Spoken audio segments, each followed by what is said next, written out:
नमस्कार, मैं डॉक्टर रूपल अग्रवाल, न्यासी help you educational and charitable trust world breastfeeding week 2024 के अवसर पर आयोजित संवाद closing the gap breastfeeding support for all में सोशल मीडिया से जुड़े सभी दर्शकों का हार्दिक स्वागत करती हूँ, अभिनंदन करती हूँ। जैसा कि हम सभी जानते हैं कि प्रत्येक वर्ष अगस्त माह के प्रथम सप्ताह को वर्ल्ड ब्रेस्ट फीडिंग वीक के रूप में मनाया जाता है, जिसका मुख्य उद्देश्य महिलाओं को ब्रेस्ट फीडिंग के फायदे के बारे में अवगत कराना है। जैसा कि कहा जाता है, breastfeeding is the mother's gift to herself, her baby and the अर्थ।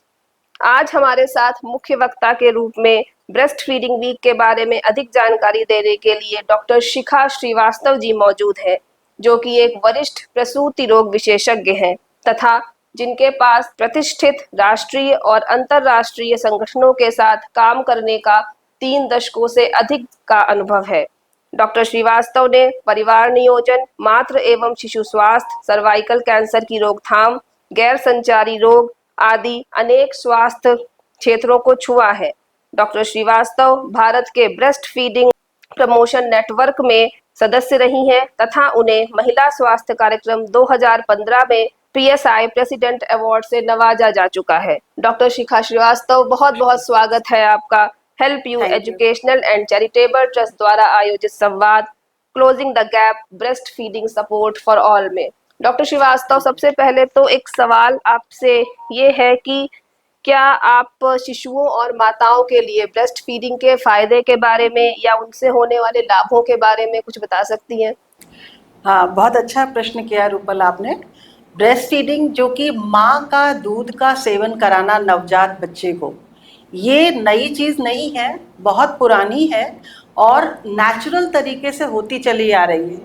परंतु बहुत सारे समय बदलने के साथ साथ नई नई प्रैक्टिसेस शुरू हुई जो कि बच्चों के लिए इतनी स्वास्थ्यवर्धक नहीं है या माँ के लिए इतनी स्वास्थ्यवर्धक नहीं है। तो माँ का दूध जो है उसके फायदे मैं बताना चाहूँगी आपको कि माँ का दूध का फायदा बच्चे को भी होता है और माँ को भी होता है, उसके बाद फिर परिवार और समाज को भी होता है। लेकिन अगर हम बच्चे की बात करें तो बच्चे को पोषण वो तो बहुत ज़रूरी है। भाई, बच्चा पैदा हुआ तो सबसे पहली चीज़ उसकी पोषण है। तो बच्चे को पोषण के लिए जो भी कार्बोहाइड्रेट है, प्रोटीन है, वसा है या मिनरल्स हैं, विटामिन है, ये सब जो भी रिक्वायरमेंट्स होती हैं ये सब माँ के दूध में पाई जाती है। बल्कि माँ के दूध में बच्चे के हिसाब, बच्चे के अनुरूप न्यूट्रिशन के लिए उपलब्ध होती है। तो ये तो एक बहुत ही इम्पॉर्टेंट चीज़ है। दूसरा चीज़ ये है कि उनमें रोग प्रतिरोधक क्षमता जो होती है वो बहुत ज़्यादा हो जाती है माँ के दूध पीने से, क्योंकि उसमें एंटीबॉडीज़ पाए जाते हैं, पॉलीसैकेराइड्स पाए जाते हैं, जो कि उनमें रोगों से लड़ने की क्षमता को बढ़ाते हैं। तीसरी चीज़ क्या है कि बॉन्डिंग, आपने सुना होगा, बॉन्डिंग का मतलब माता के साथ बच्चे का लगाव, जिस पे बहुत सारी चीज़ें निर्भर करती हैं। उसका शारीरिक विकास से लेकर उसका मानसिक या इमोशनल जो विकास होता है, ये सब निर्भर करता है बॉन्डिंग पे। तो वो अगर माँ बच्चे को अपना ही दूध पिलाती है तो उसका बच्चा बहुत उसके करीब होता है, स्किन टू स्किन कांटेक्ट हम लोग कहते हैं, तो वो बहुत करीब होता है उसके। तो उसकी वजह से जो उसकी बॉन्डिंग होती है बच्चे के प्रति या बच्चे की माँ के प्रति, वो बहुत ज़्यादा बढ़ती है, जो कि बहुत ही लाभदायक होती है। उसके अलावा कुछ इम्यूनिटी बढ़ने से कुछ एलर्जी वाली प्रॉब्लम होती है, वो सब भी बहुत कम हो जाती है। तो बच्चे को तो बहुत ही फ़ायदा है। माँ को भी इससे बहुत सारे फ़ायदे, जैसे कि जब माँ का प्रसव होता है तो थोड़ा बहुत रक्त जाता है, आप लोग जानते ही हैं। तो वो जो रक्त जाने की जो अमाउंट होता है उसमें कमी आती है। अगर बच्चा माँ का दूध पीता है तो बच्चेदानी संकुचित होती है, उसकी वजह से उसकी ब्लीडिंग भी कम होती है। तो इनडायरेक्टली उसको ये फ़ायदा होता है कि कम खून जाने से अगर माँ को खून की कमी है तो भी उसको फ़ायदा होता है, कहीं ना कहीं रक्त संचय होता ही है। दूसरा ये है कि कभी कभी माताओं में पोस्टमार्टम डिप्रेशन जैसी चीज़ होती है, उसके भी इंसिडेंट्स देखे गए हैं, कम होते हैं। कई सारे कैंसर्स हैं जिनसे बचाव होता है, ओवरी का कैंसर है, चितानी का कैंसर, ब्रेस्ट का कैंसर है, और डायबिटीज़ है, टाइप 2 डायबिटीज़ को कहते हैं, इन सब में कमी आती है। ठीक है, तो बहुत सारी बीमारियों से भी माँ को कमी आती है। और माँ के लिए अगर हम कहें तो हर समय तैयार है दूध, उसको कन्वीनियंट कितना है, कुछ भी नहीं करने की ज़रूरत है, ना तो बोतल उबालने की ज़रूरत है, ना दूध मंगाने की ज़रूरत है। वो 6 महीने तक सिर्फ और सिर्फ अपना दूध पिला सकती है। तो ये सारी चीज़ें हैं जो वाकई में माँ के लिए और बच्चे के लिए, दोनों के लिए बहुत फ़ायदेमंद है। अगर कोई बच्चा ब्रेस्ट फीड नहीं करता या माँ नहीं करा सकती है, तो ऐसे में बच्चे और माँ को क्या नुकसान हो सकता है? अगर देखिए, वो स्थितियाँ बहुत ही कम होती है जिसमें माँ नहीं दूध पिला सकती है, बहुत ही कम है। ऑलमोस्ट हर स्थिति में माँ बच्चे को दूध पिला सकती है। अगर माँ बीमार हो तो भी पिला सकती है। माँ अगर काम पे जाती है और वो सोचती है नहीं पिला सकती है, तो वो भी चीज़ गलत है। अगर वर्किंग मदर्स हैं, वो भी दूध पिला सकती हैं। उसके लिए कई सारी चीज़ें, स्टेप्स फॉलो करने पड़ते हैं, लेकिन बहुत ही कम ऐसा संभावना है जिसमें माँ बच्चे को दूध नहीं पिला सकती है। तो बच्चे को अगर दूध नहीं पिलाती तो उसमें बच्चों को क्या नुकसान होता है? यही, इसके बच्चों को इन्फेक्शन जल्दी जल्दी होगा, अच्छा।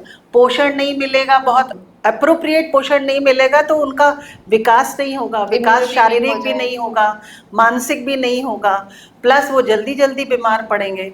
बच्चों में आपने सुना होगा, कान का इन्फेक्शन जल्दी होता है, पेट का इन्फेक्शन जल्दी होता है, ये रेस्पिरेटरी प्रॉब्लम्स भी जल्दी जल्दी होती हैं। तो ये सारी चीज़ें उनको कंपैरेटिवली जल्दी जल्दी होंगी। कॉन्स्टिपेशन भी हो जाता है ऊपरी दूध पिलाने से। तो बहुत सारी प्रॉब्लम्स हैं जो कि अगर बच्चा माँ का दूध ना पिए तो हो सकती हैं उसको। जो एक ब्रेस्ट फीड कराती हैं महिलाएं, उनके सामने आज का जो सोसाइटी है, आज का समाज है, या जो आज उन लोगों की वर्किंग स्टाइल है, उसमें बहुत सारी चुनौतियां हैं। तो हम इन चुनौतियों को कैसे दूर कर सकते हैं?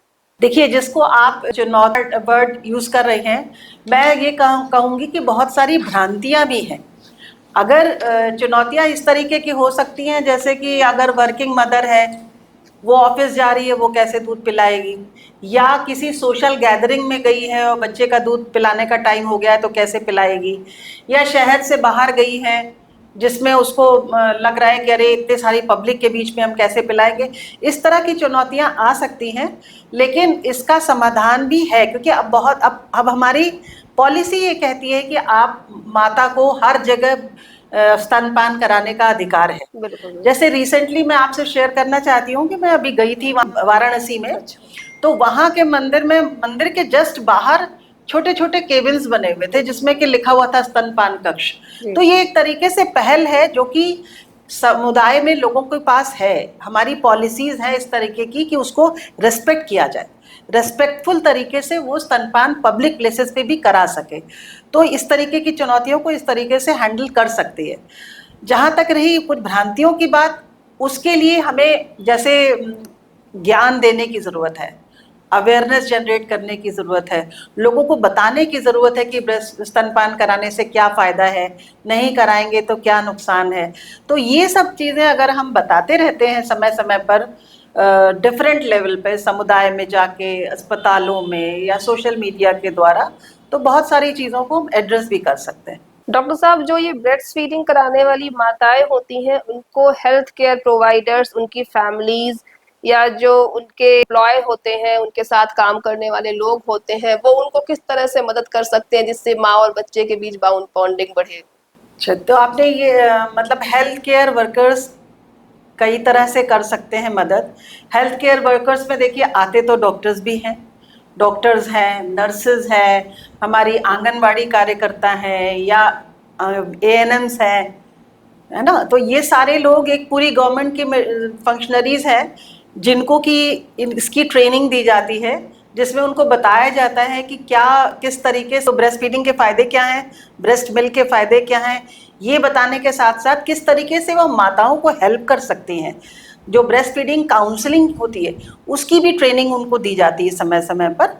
तो जिसमें जो हेल्थ केयर वर्कर्स हैं वो ब्रेस्ट फीडिंग की काउंसलिंग करके महिलाओं की मदद बहुत अच्छे से कर सकते हैं। स्पेशली ज़रूरत होती है माँ का विश्वास बढ़ाने की, क्योंकि माँ जब नई नई माँ बनती है जी। तो अक्सर कभी कभी वो मेंटली प्रिपेयर नहीं होती है कि उसको दूध पिलाना है या क्यों पिलाना है, कैसे पिलाना है, उसको नहीं पता होता है। तो उसको सपोर्ट की ज़रूरत होती है। और कभी कभी वो कॉन्फिडेंस भी लूज करने लगती है, उसको लगता है अरे ये तो मैं तो पकड़ ही नहीं पा रही हूँ, मैं तो पिला ही नहीं पा रही हूँ, इस तरीके की दिक्कतें भी आती हैं। तो उसमें हेल्थ केयर वर्कर का बहुत इंपॉर्टेंट रोल है। वो उसका कॉन्फिडेंस बिल्ड कर सकती है, उसको सपोर्ट कर सकती है। सपोर्ट कर सकती है, कैसे देख सकती है कि उसको क्या प्रॉब्लम है। कभी कभी क्या होता है, किसी किसी माताओं में निपल में कोई प्रॉब्लम होती है, तो उसको समझे कि क्या प्रॉब्लम है, कहीं कोई कट तो नहीं है, या इस तरीके की कोई दर्द तो नहीं है, दर्द है तो क्यों है। या कभी कभी आपने सुना होगा कि बच्चे को ठीक से पकड़ नहीं पाते, जिसको लोग लैचिंग कहते हैं, लैचिंग प्रॉब्लम होती है।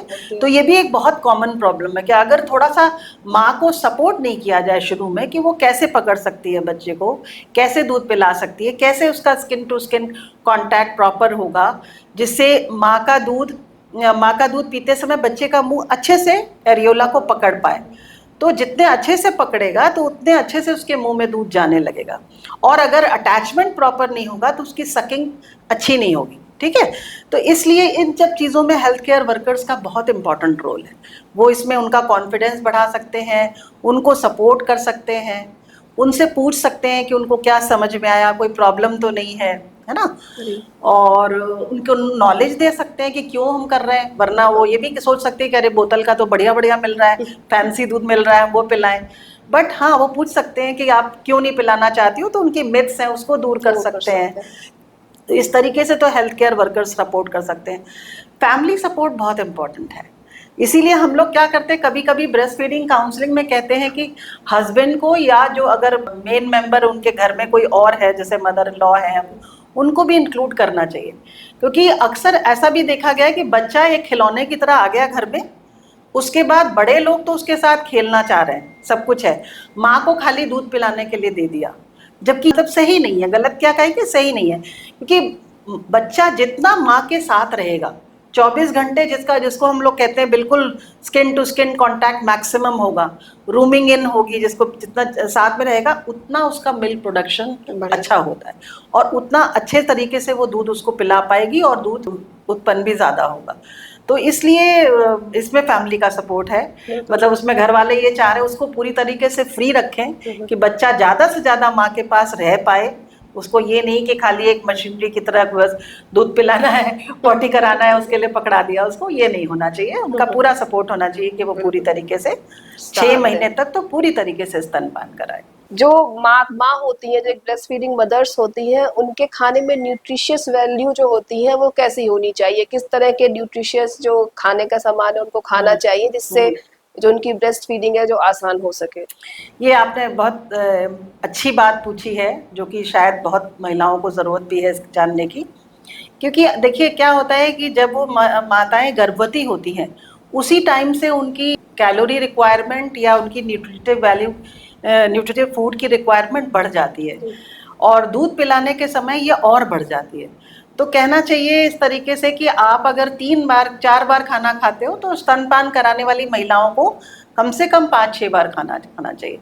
हम बहुत महंगी चीज़ें नहीं बता सकते हैं कि आप यही खिलाइए, या आप बहुत अच्छे अच्छे फल खिलाइए, या बहुत हमें हर समय मेवा खिलाइए, वो इतना पॉसिबल शायद ना भी हो। तो ऐसा कहना चाहेंगे, जो भी वो खाना खा रही है उसकी मात्रा कम से कम बढ़ाए, ये तो आराम से किया जा सकता है। दूसरा ये कि थोड़ा सा ध्यान रखना है कि जो प्रोटीन वाली चीज़ें हैं, या आयरन फोलिक एसिड वाली जो वाइटामिन वाली भी चीज़ें हैं, ये थोड़ा सा अगर बढ़ा सकते हैं तो वो ज़्यादा अच्छा है। जैसे मान लीजिए अगर वो नॉन वेजिटेरियन फूड खा रही हैं, तो मीट है, एग है, फिश है, ये सारी चीज़ें खा सकती है। लेकिन जो लोग नहीं खाते हैं उनके लिए भी दालें हैं, या लेग्यूम्स में आएंगे आपके राजमा है, छोले हैं, इस तरह की चीज़ें जो हैं जिनमें ज़्यादा प्रोटीन की मात्रा होती है, इसका सेवन वो कर सकते हैं आसानी से। तो इससे जैसे हरी सब्जियां हैं, उन फ्रेश सब्जियां और हरी सब्जियां अगर इंक्लूड करें तो उसमें आयरन फोलिक एसिड ये सब ज़्यादा मिलेगा। तो कहते ही हैं कि स्तनपान कराने वाली महिला को कम से कम 600 किलो कैलोरीज रिक्वायरमेंट ज़्यादा होती है, और 15 ग्राम जो है वो प्रोटीन एडिशनल रिक्वायरमेंट होती है। तो इसके हिसाब से वो ज़्यादा प्रोटीन वाली चीज़ें वो खाएं।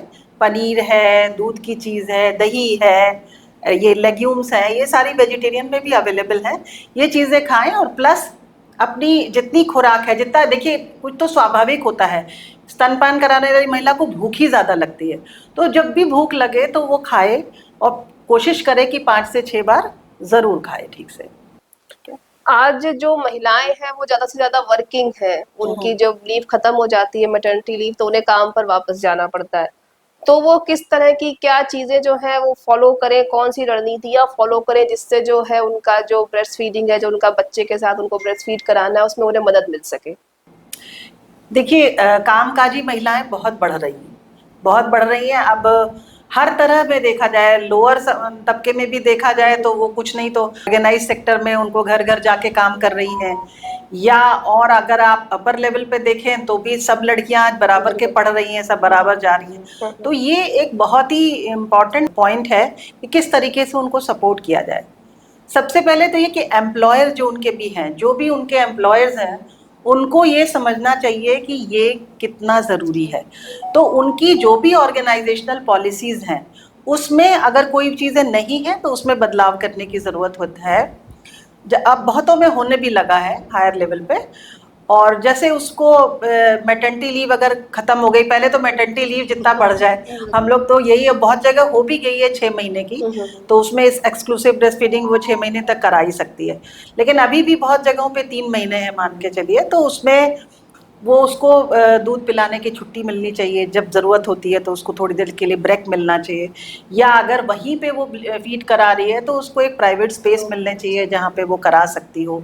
पॉलिसीज़ ऐसी होनी चाहिए जिसमें आराम से आप उसको कंटिन्यू कर सकें। उसके बाद भी अगर वो सपोज 3 घंटे के लिए, 4 घंटे के लिए जाती है, तब तो बहुत ही कम दिक्कत है। लंबे घंटे के लिए भी जाती है तब भी पॉसिबल है कि वो अपने दूध को निकाल के रख के जा सकती है, जो हम लोग कहते हैं एक्सप्रेस ब्रेस्ट मिल्क, जिसको कि आप मैनुअली, सबसे इजी है वैसे तो ब्रेस्ट पंप और ये सब चीज़ें भी आती हैं, बट हाथ से निकालना बहुत ही आसान होता है। तो वो सभी महिलाओं को जिनको ज़रूरत होती है उनको बताया जा सकता है, ट्रेनिंग में हेल्थ केयर वर्कर्स को बताया जाता है किस तरीके से दूध निकाला जाए।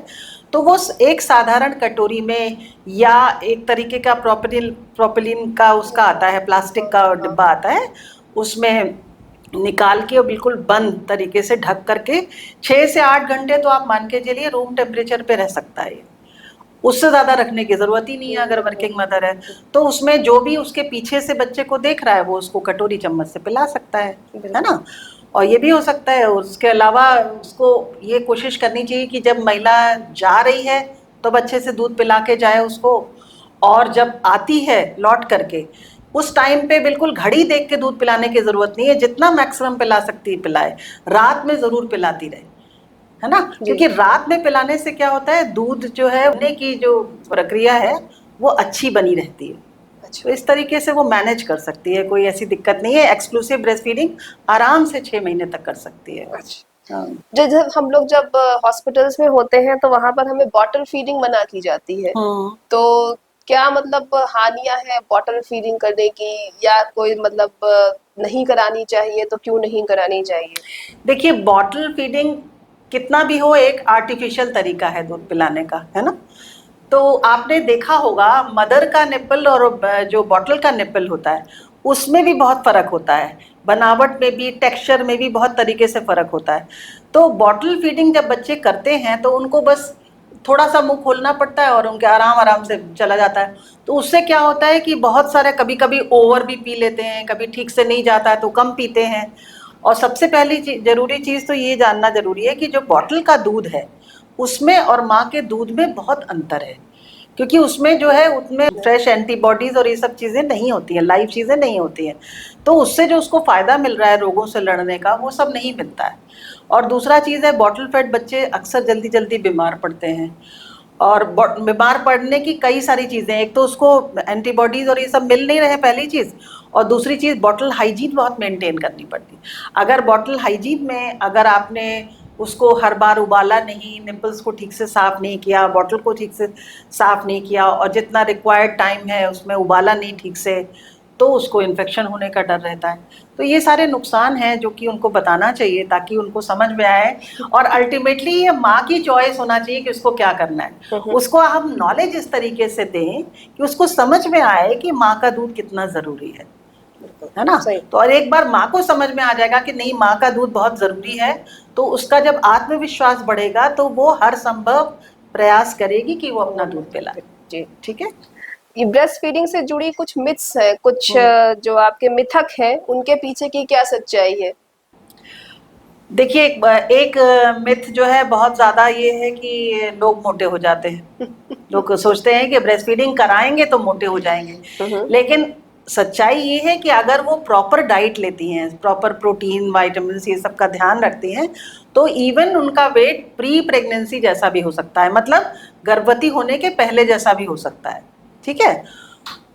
और उसके अलावा बहुत सी भ्रांति इस तरीके की भी है कि हमारे दूध नहीं होता, ये बहुत सही। कॉमन है। वो कहते हैं अरे हमारे तो दूध ही नहीं होता, हमने तो पिलाया, दूध नहीं होता। जबकि देखा जाए तो बहुत ही कम महिलाओं को ऐसा होता है कि दूध ना होने का जेन्युइन कोई कारण हो। ज्यादातर ये मिथ है एक तरीके से, क्योंकि ऐसा होता है कि जितना माँ बच्चे को दूध सक कराती है, अपने निपल को सक कराती है, उतना ही शरीर में हार्मोन का उतार चढ़ाव होने की वजह से दूध ज्यादा बनता है। प्रोलैक्टिन नाम का हार्मोन है जो कि सक करने से ही इंक्रीज सिक्रीट होता है, तो उसकी वजह से रिफ्लेक्स होता है और फिर उसका दूध बनता है ना। जी। और ऑक्सीटोसिन नाम का हार्मोन होता है जिसकी वजह से दूध आसानी से निकलता है। तो इन सब का हार्मोन्स जो होते हैं वो सक कराने के ऊपर निर्भर करते हैं। तो नॉट एनफ मिल्क जो कहा जाता है, दूध नहीं होता, ये भी एक तरीके से भ्रांति है, क्योंकि अगर प्रॉपरली सक कराया जाए, बार बार सक कराया जाए, तो अपने आप उसका दूध बढ़ जाएगा। तो ये एक बहुत बड़ी भ्रांति है। और भी बहुत तरीके की भ्रांति है कि हम बीमार हैं तो नहीं पिलाएंगे, है ना। जबकि ऐसा नहीं है, बीमार अगर है माँ तब पिलाना और जरूरी है, क्योंकि जो उसके में एंटीबॉडीज बनी है वो दूध के द्वारा बच्चे में पहुंच जाती जैसे है। भी कोविड आया था उसमें हाँ भी लोगों बिल्कुल। ने ये कहा था कि नहीं हाँ पिला सकते, लेकिन लेकिन नहीं, डॉक्टर्स पिलाना ने मना चाहिए, नहीं किया हाँ था। जी। पिलाना चाहिए, ताकि उससे जो प्रतिरोधक क्षमता है उसकी और बढ़ जाती है बच्चे की। तो ये एक तरीके से ये भी मिथ है कि हम नहीं पिलाना है। कभी ऐसा भी होता है कि अच्छा हम दूध पिलाएंगे तो हम बहुत सारी चीज खा पी नहीं पाएंगे सही बात। न्यूट्रिशनल, तो उसमें क्या होता है, उसकी डिफिशियंसी हो जाएगी उसको।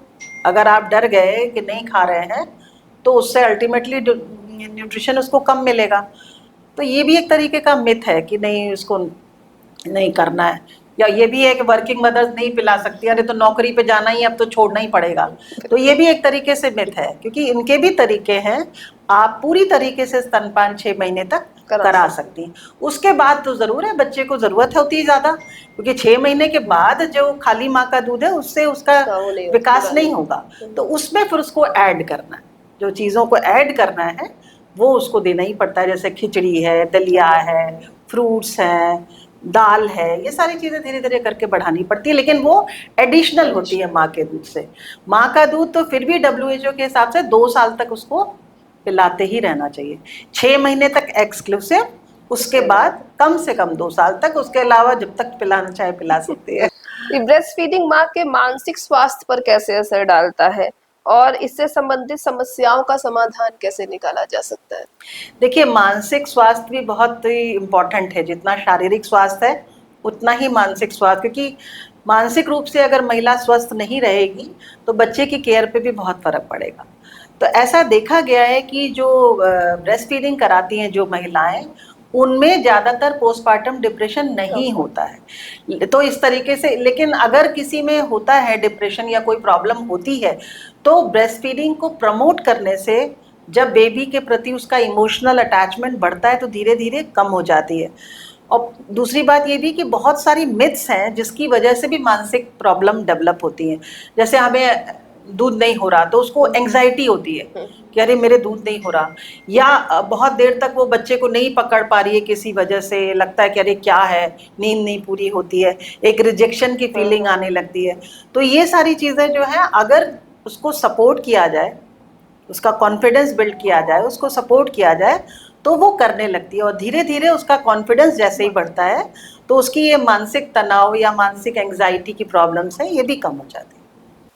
जैसे जो माँ का पहला दूध होता है, जो पीला दूध होता है, जिसे आप कोलेस्ट्रम भी कहते हैं, तो इसके बारे में बहुत से लोग नहीं जानते हैं और वो कहते हैं कि इसे नहीं पिलाना चाहिए। तो एज ए डॉक्टर आप क्या एडवाइस देना चाहेंगे इसके बारे में? ये बहुत ही इम्पोर्टेंट प्रश्न पूछा है आपने, क्योंकि समाज में बहुत सारी ऐसी भ्रांतियां हैं जिसमें लोग माँ के दूध को पिलाने के पहले कुछ और चीजें देना पसंद करते हैं, घुट्टी दे दिया, शहद दे दिया, इस तरीके की चीजें, क्योंकि वो सोचते हैं कि जब माँ का दूध उतरेगा तब पिलाएंगे। जबकि माँ का दूध उतरेगा जैसी कोई चीज ऐसे नहीं होती है, क्योंकि शुरू का जो गाढ़ा पीला डिस्चार्ज कहिए या दूध कहिए जो माँ के स्तन से आता है, वो बच्चे के लिए एक तरीके से टीकाकरण है उसका, क्योंकि उसमें इतनी ज़्यादा एंटीबॉडीज़ होती हैं या एंटी इन्फेक्टिव फैक्टर्स होते हैं, WBCs होते हैं, जो कि उसको इन्फेक्शन से बचाते हैं, उसके अलावा भी बहुत सारे फ़ायदे हैं। एक होता है कि उसका जो कॉन्स्टिपेशन है उसको भी रिलीज़ करते हैं, जी।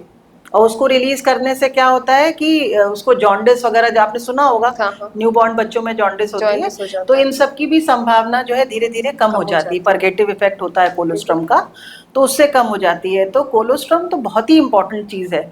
बहुत सारे उसमें ग्रोथ फैक्टर्स होते हैं जिसकी वजह से बच्चे की आंतें बहुत अच्छे से डेवलप होती हैं, विटामिन ए की मात्रा बहुत होती है, तो इन्फेक्शन की संभावना बहुत कम हो जाती है। तो वो गाढ़ा जो पीला दूध है वो तो पिलाना ही पिलाना It चाहिए। is like a boon इसीलिए for the कहते हैं, baby. हाँ बिल्कुल टीकाकरण है। इसीलिए कहते हैं बच्चा पैदा होते ही आधे घंटे या मैक्सिमम 1 घंटे के अंदर उसको स्तन से लगा ही देना, क्योंकि वो जो अर्ली, जितना आप अर्ली इनिशिएट करेंगे उतना अच्छा ब्रेस्ट फीडिंग डेवलप भी होगी। तो अर्ली इनिशिएशन जो है दैट इज़ वेरी इंपॉर्टेंट। ठीक है, जैसे हम अब, लेकिन अभी भी हम देखते हैं, अगर थोड़े बहुत आंकड़ों को देखें तो जहां हमारा इंस्टीट्यूशनल डिलीवरी तो बढ़ रही है, उसमें करीब आई थिंक 80-84% हो गई है, बट अर्ली इनिशिएशन अभी भी कम है, वो 24% है खाली। तो अभी भी इस चीज़ पे बहुत काम करने की ज़रूरत है, जिसमें हेल्थ केयर प्रोवाइडर्स का बहुत ही इंपॉर्टेंट रोल है कि वो बच्चे को जल्दी से जल्दी माँ के स्तन पे लगाएं और अच्छे से स्टैब्लिश हो सके उसकी ब्रेस्ट फीडिंग। बिल्कुल। तो दैट इज़ वेरी। आज जब कुछ जो मदर्स होती हैं वो सार्वजनिक स्थानों में या पब्लिक प्लेसेस में अपने बच्चे को ब्रेस्ट फीड कराने से घबराती हैं, तो उनको क्या सलाह देना चाहेंगी आप? किस तरह से वो अपना मानसिक जो है वो एक विकास कर सके, वो मानसिक रूप से अपने आप को तैयार कर सके, जिससे वो उस तरह से ना घबराए? देखिए, अगेन इसमें जो रोल है वो नॉलेज का है जी। कि आप उसको एक रेलिवेंट नॉलेज अगर देंगी, कि अगर मान लीजिए पब्लिक प्लेस पे उसको जाना है, कितनी देर के लिए जा रही है, अगर सपोज वो 4-5 घंटे के लिए गई तो बच्चे को दूध तो पिलाना पड़ेगा ना। तो या तो वो एक्सप्रेस करके ले जा सकती है तो पिला सकती है, जिसमें अननेसेसरी का बॉदरेशन ही है। तो उसे अच्छा ये है कि कहीं पे भी जाए वो अपना एकांत स्थान ढूंढ करके बच्चे को जब उसकी ज़रूरत है तो दूध पिला सकती है। तो अगेन उसका विश्वास बढ़ाने की ज़रूरत है, थोड़ा ज्ञान बढ़ाने की ज़रूरत है, थोड़ा सपोर्ट देने की ज़रूरत है कि आप ऐसी जगहों पे, बहुत सारी जगह ऐसी, पहले हम लोग के भी और यंग एज की बता रही हूँ कि उसमें ऐसा भी होता था कि कहीं मान लीजिए होटल में गए, अपना खाना खाने गए, बच्चे को भूख लगी तो लोग अवॉइड करते थे कि घर जाके पिलाएंगे, जबकि ऐसा नहीं है। कहीं भी हर पब्लिक प्लेस पे माँ को ये सपोर्ट मिलना है चाहिए, उसका अधिकार है कि वो कहीं पे भी उसको दूध पिला सकती है। तो इसके लिए आप उसका विश्वास बढ़ाइए और उसका सपोर्ट करिए। किस तरह से, जैसे हम as a society, as a health workers member हैं यहाँ के, वो किस तरह से, मतलब किस तरह का एजुकेशन एक मदर को प्रोवाइड कर सकते हैं, किस तरह की एक उनको सपोर्ट प्रोवाइड कर सकते हैं जिससे वो इसके बारे में सीखे? हमें क्या करना चाहिए? जैसे आपने बताया कि हमें कम्युनिटी मीटिंग करनी चाहिए या हमें सोशल मीडिया के जरिए लोगों तक पहुंचाना चाहिए, और क्या कर सकते हैं? जैसे हमारे जो गरीब तबके की महिलाएं हैं जो सोशल मीडिया जिनका अप्रोच नहीं है, उनको हम किस तरह से सब बता सकते हैं? एक तरीके का इनिशिएटिव था, एक ब्रेस्ट फीडिंग सपोर्ट ग्रुप बनाते हैं लोग। तो कम्युनिटी में ब्रेस्ट फीडिंग सपोर्ट ग्रुप्स अगर बन जाए, जिसमें हमारी हेल्थ वर्कर्स का बहुत इंपॉर्टेंट रोल है, वो भी उसमें एक उसकी मेंबर हो सकती हैं, और समय समय पर ब्रेस्ट फीडिंग सपोर्ट ग्रुप की महिलाएं आपस में मिलती रहें। उसमें स्तनपान कराने वाली महिलाएं भी हों, जिसका पहला बच्चा है उसकी भी हों, ज़्यादा बच्चे वाली भी हों, हर तरह की महिलाएं हों, तो हर तरह की जो प्रॉब्लम्स आती हैं वो सामने उठ के आएँ। जब उठ के आएंगी तो पता चलेंगी, लगेगा कि अगर ज्ञान की कमी है तो उनको नॉलेज और दी जाएगी, रेलिवेंट नॉलेज। अगर आपने ज़रूरत से ज़्यादा चीज़ें बता दी तो भी वो किसी के काम की नहीं होती हैं। तो रेलिवेंट नॉलेज आप उसके हिसाब से दे सकते हैं, ब्रेस्ट फीडिंग के फ़ायदे बता सकते हैं, नुकसान बता सकते हैं, बॉटल फीडिंग के नुकसान बता सकते हैं, है ना, या रेडीमेड फूड जो आते हैं उन सब के क्या नुकसान है, ये सब चीज़ें आप बता सकते हैं उनको। दूसरा ये भी हो सकता है कुछ महिलाओं में निप्पल संबंधी कोई प्रॉब्लम हो तो वो एड्रेस हो सकती है, या किसी में सिंपली अटैचमेंट से लेकर के प्रॉब्लम है ना, क्योंकि अटैचमेंट भी बहुत ज़रूरी होता है कि कंफर्टेबली बैठ के महिला कैसे बच्चे को पकड़े कि वो ठीक से पी पाए दूध। तो ये जो प्रॉब्लम्स हैं ये एक समूह में निकल के आ सकती हैं और उसके अकॉर्डिंगली उनको बताया जा सकता है। और जैसे हमने आपको बताया कि कम्युनिटी मीटिंग्स कर सकते हैं, तो उसमें आप देख सकते हैं कि एक असेस कर लीजिए कि वहाँ पे ब्रेस्ट फीडिंग प्रैक्टिसेस क्या हैं और उनके बैरियर्स क्या क्या हैं। तो आप जब भी कम्युनिटी मीटिंग्स करें तो उन बैरियर्स को उसमें एड्रेस कर सकते हैं, है ना। और सोशल मीडिया का भी आप प्रचार कर सकते हैं। भाई गरीब तबके के लोग तो नहीं, लेकिन अब भी इस समय में भी मोबाइल तो बहुत कॉमन हो गया है, तो आप सोशल मीडिया में ऑडियो से लेकर के वीडियो तक हर तरीके का कर सकते हैं, जिससे कुछ ना कुछ ज्ञान सब महिलाओं को मिल सकता है। प्रिंट मीडिया है, इसमें भी प्रचार होता ही रहता है। पैम्पलेट दे तो सकते हैं, कुछ हाँ, दे सकते हैं। ओवरऑल मीडिया का रोल है, ब्रेस्ट फीडिंग सपोर्ट ग्रुप का रोल है, कम्युनिटी में कुछ इम्पॉर्टेंट महिलाएं होती हैं उनको अगर आपने सपोर्ट ग्रुप का पार्ट बना लिया तो भी ठीक है, नहीं तो एज ए इंडिविजुअल लेवल भी वो सपोर्ट कर सकती है, क्योंकि वर्ड ऑफ माउथ से बहुत हेल्प मिलती है। जो ये बच्चे होते हैं और माताएं होती हैं, आपने बताया कि जैसे उनकी बच्चों की इम्यूनिटी स्ट्रांग होती है, माताओं के लिए वेट लॉस होता है, तो ये उस समय जिस समय वो ब्रेस्ट फीड कर रही होती हैं, लेकिन इसका लॉन्ग लॉन्ग टर्म इफेक्ट क्या है? क्या ये मतलब उनके आगे तक जितना बच्चा बड़ा होता है या मदर की एज होती है, उनमें क्या इफेक्ट पड़ता है आगे आने वाली जिंदगी में ब्रेस्ट फीडिंग का? देखिए, ब्रेस्ट फीडिंग कराने से माँ को जो फायदे हैं मैंने आपको बताया है शुरू में। उसके अलावा बच्चे के लिए बहुत सारी चीज़ें देखी गई हैं ऐसी, जो कि बच्चे जो माँ का दूध खाली पीते हैं उनका विकास बहुत अच्छे तरीके से होता है, शारीरिक और मानसिक भी। ब्रेन डेवलपमेंट उनका बहुत अच्छा होता है। जब ब्रेन डेवलपमेंट अच्छा होगा तो लर्निंग कैपेसिटी, जो उनकी पढ़ने की और सीखने की जो क्षमता है, वो भी बेटर होती है। और ऐसा देखा गया है कि जो माँ का दूध खाली पीते हैं बच्चे, उनका आईक्यू या इंटेलिजेंट क्वेश्चन जिसको कहा जाता है, वो भी लेवल ज़्यादा होता है। तो जब आईक्यू लेवल ज़्यादा होगा तो डेफिनेटली वो पढ़ भी ज़्यादा पाएंगे, बिल्कुल। और ज़्यादा पढ़ेंगे तो ज़्यादा नौकरी भी करेंगे अच्छी, ज़्यादा अर्न भी करेंगे अच्छा। तो इस तरीके से लॉन्ग टर्म बेनिफिट ये है। ये स्टडी भी करी गई, एक ब्राज़ील में एक स्टडी हुई थी जिसमें ये देखा गया था कि आईक्यू लेवल ज़्यादा होने से, और उनका ये प्रूफ भी है, और उससे और क्या फ़ायदे होते हैं। तो ये बहुत इंपॉर्टेंट फ़ायदा है। और माँ को लॉन्ग टर्म में जो मैंने आपको बॉन्डिंग वाली बात कही थी, तो वो शुरू में तो इतना नहीं पता चलती है, लेकिन जैसे जैसे समय बीतता है तो बॉन्डिंग का भी असर जो है पता चलता है। तो ऐसे बच्चों का आईक्यू लेवल चूंकि बेटर है, तो बहुत सारी चीज़ें हैं जो कि नहीं होनी चाहिए वो भी नहीं होती हैं। फैमिली में वो वेल एडजस्टेड होते हैं, फैमिली का सपोर्ट ज़्यादा मिलता है, बीमार नहीं पड़ते हैं, कम पड़ते हैं बीमार। तो फाइनली इकोनॉमी पे भी फर्क पड़ता है, क्योंकि बीमार होने में भी बहुत खर्चा लगता है हर चीज़ में। बिल्कुल, बिल्कुल। लेकिन अगर उनकी रोग प्रतिरोधक क्षमता अच्छी है तो उनके बीमार होने की संभावना भी कम होती है। ओवरऑल खुशहाली जो है पूरे परिवार में आने की बिल्कुल, संभावना ज़्यादा रहती है। बिल्कुल, बिल्कुल। डॉक्टर शिखा श्रीवास्तव जी, आपकी बातों से ये लगा जैसे ये कहा जाता है कि माँ का दूध जीवन रक्षक बूंद। तो आज हमारे साथ डॉक्टर शिखा श्रीवास्तव जी थी, जिन्होंने अपने विचार, अपना जो एक्सपीरियंस है वो हमारे साथ साझा किया।